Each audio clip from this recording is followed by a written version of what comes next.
అందరికీ నమస్కారం అండి.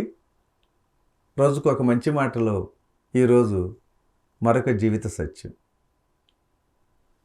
ఎదుటివారి లోపాలను వెతకటం కన్నా వారిలో ఉన్న మంచితనాన్ని గుర్తించాలి. అది లేనివారు నిజానికి వైకల్యులే. మరి ఒక చిన్న కథ ద్వారా ఈ సత్యాన్ని తెలుసుకుందాం. ఒక రాజ్యంలో ఒక రాజు ఉండేవాడు. అతనికి ఒక కాలు ఒక కన్ను మాత్రమే ఉండేవి. కానీ ఆ రాజు చాలా తెలివైనవాడు మరియు ధైర్యవంతుడు కూడా. కాబట్టి ఆ రాజ్యంలో ప్రజలందరూ కూడా ఎంతో సంతోషంగానే ఉన్నారు. ఒకసారి ఆ రాజుకు తన బొమ్మను గీయించాలని ఎందుకో ఆలోచన వచ్చింది. అప్పుడు ఆ రాజు దేశ విదేశాల నుండి చిత్రకారులను ఎంతోమందిని పిలిపించాడు. ఒకరికి మించిన ఒకరు చిత్రకారులు వాళ్ళు. రాజు సభ ముందు హాజరయ్యారు ఆ చిత్రకారులు. రాజు అందరికీ నమస్కరించి వారందరికీ తన అందమైన బొమ్మను గీయాలని కోరాడు. దాన్ని రాజదర్బార్లో ఏర్పాటు చేయాలనుకుంటున్నట్టుగా చెప్పాడు. చిత్రకారులందరూ ఆలోచించడం మొదలుపెట్టారు. రాజు మొదటి నుంచి వికలాంగుడు. అలాంటప్పుడు అతని చిత్రాన్ని అందంగా ఎలా గీస్తాం? ఇది సాధ్యం కానే కాదు.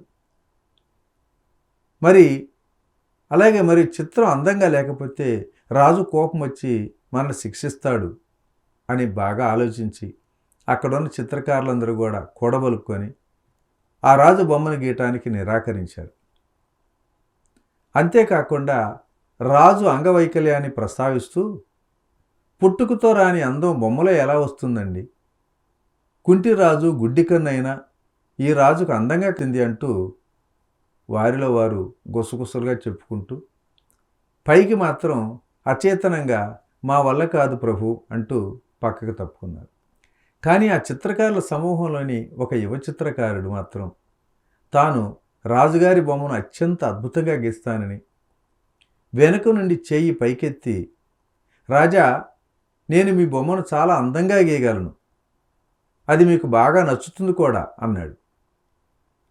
అది విన్న మిగతా చిత్రకారులు, ఈ పిల్లకాకి చిత్రకారుడికి రాజు చేతిలో శిక్ష ఖాయం అని అనుకొని లోపల సంతసిస్తూ పైకి అతని చాటుగా వారిస్తూ ఏమి జరుగును అని కుతూహలంతో చూస్తున్నారు. అప్పుడు చిత్రకారుడు రాజు ఆదేశాలతో చిత్రాన్ని గీయటంలో నిమగ్నమయ్యాడు. కొంతసేపటి తర్వాత ఒక చిత్రాన్ని గీశాడు. రాజు ఆ చిత్రాన్ని చూసి ఎంతగానో సంతోషపడ్డాడు. కానీ చిత్రకారులందరూ ఆశ్చర్యపోతూ, ఎలా గీశాడబ్బా దీన్ని అని ఎంతో ఉత్సుకతో వారి వేలిని వారి దంతాల క్రింద నొక్కిపెట్టి యువకుడు గీసిన చిత్రాన్ని చూస్తూనే ఆ యువకుడి సమయస్ఫూర్తికి తెలివితేటలకు ఆశ్చర్యంతో మ్రాన్పడిపోయారు. ఆ చిత్రకారుడు ఆ చిత్రాన్ని రాజు గుర్రంపై ఒక కాలు పూర్తిగా కనిపించే విధంగా కూర్చున్నాడు. అలాగే ఇంకొక కాలు గుర్రానికి అవతల వైపు ఉంది. అదేవిధంగా రాజుగారి జులపాల జుట్టు గాలికి ఎగురుతూ రాజు కంటిపైన కప్పబడినట్లుంది. పక్కన చెట్లన్నీ రాజుకు వ్యతిరేక దిశలో గాలికి వంగిపోతున్నట్లుగా భ్రమించేలా గీశాడు.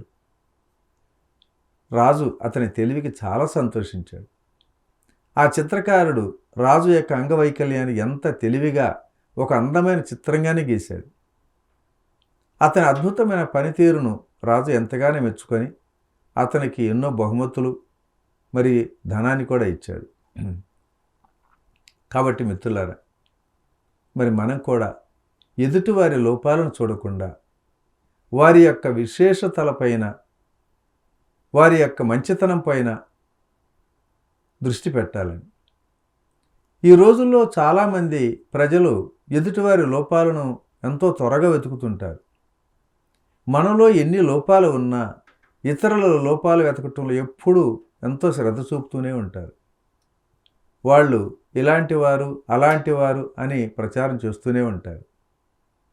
కానీ వారిలోని గొప్పతనాన్ని మాత్రం అసలు పట్టించుకోరు. ప్రతికూల పరిస్థితుల్లో కూడా మనం సానుకూలంగా ఆలోచించాలి. అలాగే మనకున్న సానుకూల ఆలోచన విధానమే మన సమస్యలన్నింటి నుండి మనల్ని రక్షిస్తుంది. ఓకే ఫ్రెండ్స్, మరి ఈరోజు ఈ మంచి మాట ఇంతటితో ముగించుకుందాం. రేపటి రోజుని మరొక సత్యం ద్వారా కలుసుకుందాం. Thank you. ఇట్లు మీ రామిరెడ్డి, మానస సరోవరం. మీరు ధ్యాన జ్ఞాన ప్రచారం చేయాలనుకుంటే లక్షలాది మంది ఆదరిస్తున్న PMC ఛానల్తో భాగస్వాములు కండి. The PMC trust. Google pay, phone pay number 8977009932.